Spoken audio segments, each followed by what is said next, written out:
가정 예배 드리는 곳마다 하나님께서 은혜 주시고 응답하실 것을 확신합니다. 가정 예배는 축복의 통로입니다. 신앙 고백 드립니다. 나는 전능하신 아버지 하나님, 천지의 창조주를 믿습니다. 나는 그의 유일하신 아들 우리 주 예수 그리스도를 믿습니다. 그는 성령으로 잉태되어 동정녀 마리아에게서 나시고 본디오 빌라도에게 고난을 받아 십자가에 못 박혀 죽으시고 장사된 지 사흘 만에 죽은 자 가운데서 다시 살아나셨으며 하늘에 오르시어 전능하신 아버지 하나님 우편에 앉아 계시다가 거기로부터 살아있는 자와 죽은 자를 심판하러 오십니다. 나는 성령을 믿으며 거룩한 공교회와 성도의 교제와 죄를 용서받는 것과 몸의 부활과 영생을 믿습니다. 아멘. 말씀은 마태복음 11장 1절입니다. 기도합니다. 영광과 감사와 찬송이 우리 하나님께 있습니다. 주의 보혈을 의지하오니 우리의 모든 죄와 허물을 사하셔서 하나님께만 경배하게 하시고 하나님만 사랑하게 하시고 오직 하나님께만 감사와 헌신의 삶을 살게 하옵소서.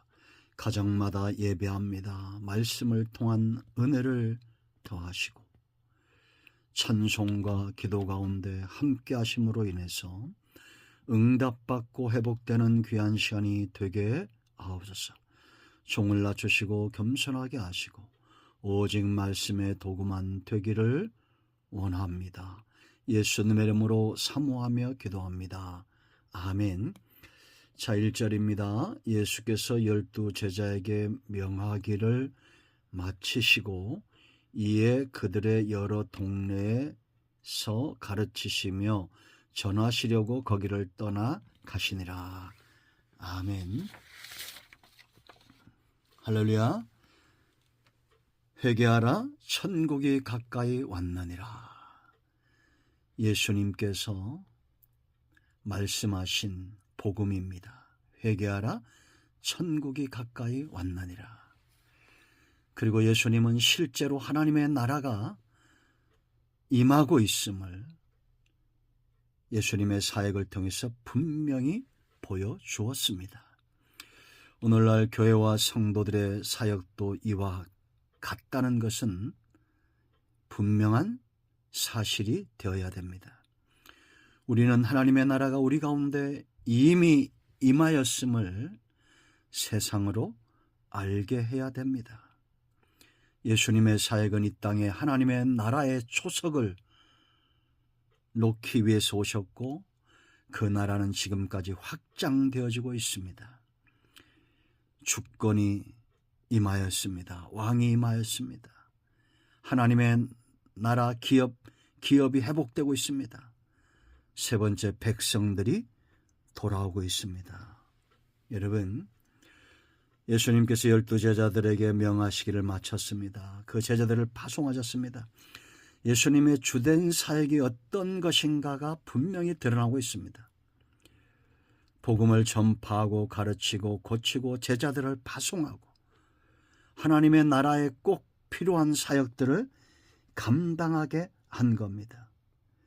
예수님의 전도 여행을 보십시오. 여러분, 인생에 있어서 방향이 굉장히 중요하죠. 예수님이 이 땅에 왜 오셨습니까? 하나님 나라를 위해서 복음을 전파하고 택한 백성들을 구원에 내어 하나님 나라 백성으로 세우기 위해서 오셨습니다. 제자의 삶도 마찬가지입니다. 제자는 스승을 따라가는 거죠. 주인 되신 주님을 따라가는 겁니다. 오늘날 성도들의 삶이, 제자의 삶이 이 방향을 잃어버렸다면 언제 복음을 전해 보셨습니까? 언제 영혼 구원을 위하여 기도하고 간절하게 애써 보셨습니까? 눈물을 흘리며 정말 가슴을 치며 무엇보다도 소중한 영혼 구원을 위하여 우리가 기도하고 달려가야 되지 않을까요? 잘못된 방향으로 달려가면서 탐심의 노예가 되어 내가 무엇을 위하여 부름을 받았는지 까맣게 잊어버리고 있으면 안 됩니다. 여러분의 가정의 가장 시급한 문제는 무엇입니까? 구원받는 겁니다. 하나님의 나라, 이미 임한 하나님의 나라를 살도록 내가 먼저 체험하는 이 나라, 그리고 이 나라로 믿지 않는 자들을 초청해야 됩니다. 오늘 이 세 가지를 기억하십시오. 명령을 마치셨다는 겁니다. 제자들에게 명하기를 마치시고 그랬어요. 자, 명령이 왜 중요한지 아십니까? 소명과 연관이 있습니다. 소명이 중요한 것은 가슴이 뛰는 사람들이 있습니다. 역사 속에서 세계사 전도 선교 역사 속에서 가슴에 불이 붙었던 수많은 사람들이 있었죠. 우리나라에도 아펜셀러, 언더우드 같은 이런 분들이 가슴에 불을 갖고 와서 한국 땅에 그 복음의 불을 붙였습니다. 지금까지 그 불이 꺼지 않고 불타오르고 있습니다. 지금도 선교지에 그렇게 가시는 분들이 있지 않습니까? 저는 지금도 이 말씀을 듣는 사람들 중에나 아니면 또 다른 은혜의 감격을 통해서 하나님의 부르심을 받고 가슴이 뛰는 사람들이 있다는 것을 확신합니다. 그들은 기억해야 됩니다. 이 명령은 두 가지 의미가 있죠. 하나는 파송의 명령입니다. 소명의 명령입니다. 그들은 파송받은 자들입니다. 가야 될 곳이 있다는 겁니다. 내 마음대로 가는 게 아닙니다. 부름받은 자는 주인의 명령을 따라 그들이 머물러야 될 곳이 있다는 겁니다. 임의로 다니지 않습니다. 그들이 가는 곳에 준비된 영혼이 있다는 겁니다. 복음 전파는 선택이 아닌 소명받은 자들, 부름을 받은 자들, 가슴에 불이 붙은 자들의 의무입니다. 견딜 수 없는 이 불붙는 가슴을 갖고 나가 복음을 전하지 않을 수 없는 그런 성령의 인도하심과 충만함이 있습니다. 자, 두 번째는 지시명령입니다. 내 마음대로 가서 전하는 게 아니에요. 교육받은 대로 사역을 감당해야 됩니다. 지금 10장에서 제자들은 교육을 받았죠. 권세가 주어지고 그들이 가야 될 방향이 설정이 되고 보장되고 어떻게 지혜롭게 감당해야 될 것, 성령을 의지할 것, 하나님 외에는 두려운 것이 없을 것, 십자가를 질 것, 예수님의 명령을 받았습니다. 우리는 말씀에 순종하여 사는 제자들이 되어야 됩니다. 두 번째, 예수님의 사역을 보세요. 제자들만 파송하신 게 아닙니다. 주님도 그들의 여러 동네, 갈릴리 인근에 주님이 발걸음 닿는 곳에 예비된 곳으로 동네에 다니시면서 가르치며 전도하시기 위해서 그것을 떠나셨어요. 오래 머물러 있지 않으셨습니다. 이 가르침과 복음 전파는 사역이에요. 이 사역이 중요하죠. 왜냐?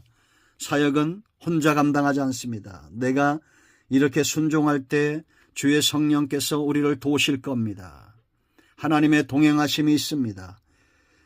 이 가르침 기억하십시오. 가르침과 전파 고치셨다고 했죠. 오늘 본문에 나와 있지 않지만 당연히 치유 사역은 예수님 사역마다 나타나는 증거였고 기적과 표적이었습니다. 가르침의 사역을 돕는 표적, 복음 전파를 능력 있게 하는 하나님의 역사. 그러므로 이 말씀만 가지고 우리가 치유 사역은 등한시한다면 그건 성경을 잘못 알고 있는 거예요. 저와 여러분의 복음 전파와 말씀을 가르치는 현장에 하나님의 능력과 치유와 회복이 나타나기를 간절히 사모합니다. 자, 가르침 그렇습니다. 순서상 이 가르침이 먼저 와 있죠. 이것은 디다스케, 교육하고 교훈한다. 뭘요? 전파된 복음에 대하여 더 자세히 가르치시는 거예요. 왜 가르침이 중요하냐? 가르침을 받는 자들은 눈이 떠지게 되어 있습니다. 우리가 보지 못하고 듣지 못하면 깨닫지 못합니다. 믿음이 설 수 없어요. 믿음이 없으면 하나님께 나아가 부르짖을 수 없습니다. 요한복음 3장과 3장의 니고데모와 4장에서 수가성 여인과 사마리아 고을들이 회심하는 장면이 나오죠. 그들이 메시아를 알아봤습니다. 왜일까요? 니고데모를 붙들고 예수님께서 그의 영적인 안목을, 영안을 열게 하셨고 열도록 도우셨습니다. 가르치셨습니다. 수가성 여인의 전도를 받은 자들이 예수님께 말합니다.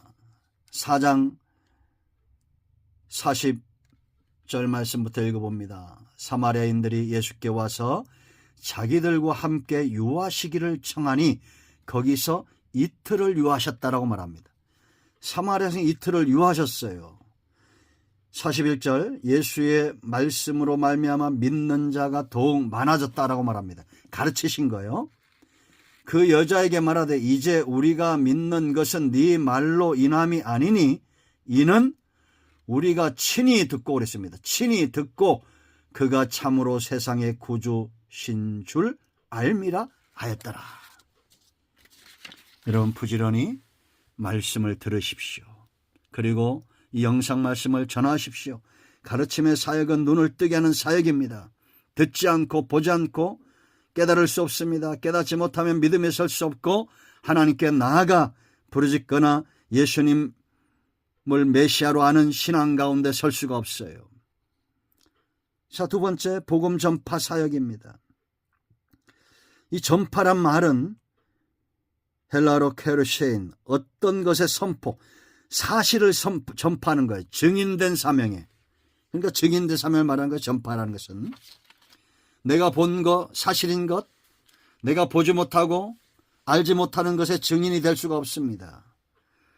그래서 믿음의 눈이 육신의 눈보다 훨씬 더 중요한 겁니다. 우리는 예수님을 본 적이 없어요.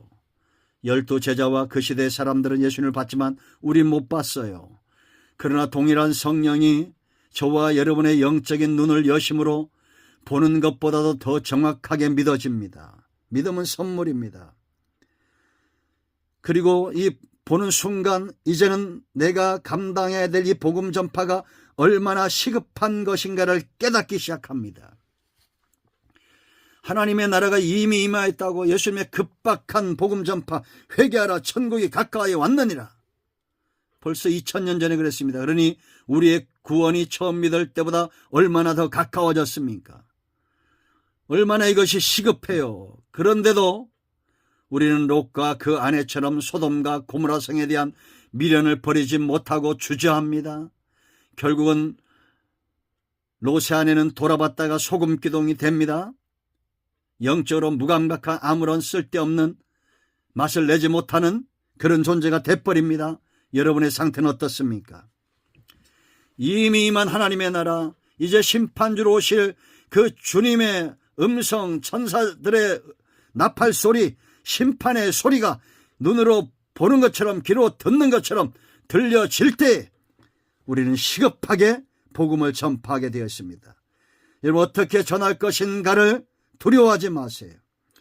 회개해야 됩니다. 그래야 하나님 앞에 나가서 회개할 것이 없어져요. 하나님의 나라가 임하였다고 곧 주님이 오신다고 빨리 예수를 믿으라고 예수 믿고 천국 가야 됩니다라고 말해야 됩니다. 여러분 혹시 아직 믿지 않는 분들이 있으면 회개하십시오. 예수님 앞에 나가 하나님 앞에 나가 주의 보혈을 의지하고 죄를 통회하고 자복하십시오. 그러면 성령이 여러분들 가운데 임할 것이고 주의 이름으로 세례를 받고 가까운 교회에 등록하시고 신앙생활을 하십시오. 하나님의 나라가 어떤 것인지 맛보게 될 것입니다. 시급한 구원입니다. 전파되어야 됩니다. 쉐르케인 사실입니다. 예수님 이 땅에 오신 것, 하나님의 나라가 우리 가운데 임한 것, 천국과 지옥이 있는 것, 성경은 절대 거짓말이 아닙니다. 이것이 사실이라면 여러분들은 반응하셔야 됩니다. 응답하셔야 됩니다. 언제까지나 방탕하게 그렇게 세상 속에서 탐심의 노예가 되어 소돔과 고모라 같은 땅에 멸망받을 땅에 소망을 두고 살아갈 수가 없습니다. 회개하십시오. 천국이 가까이 왔습니다. 오늘 이 말씀 가운데 여러분의 가슴이 뜨거워지고 눈이 열리고 귀가 열리는 그런 심령들, 그런 가정 되기를 사모하고 축원드립니다. 할렐루야. 자, 이제 마무리 기도하시고 주님 가르친 기도로 예배를 마치시면 되겠습니다. 오늘도 구원과 은혜와 응답이 저와 여러분의 가정에 임하였습니다. 아멘. 할렐루야.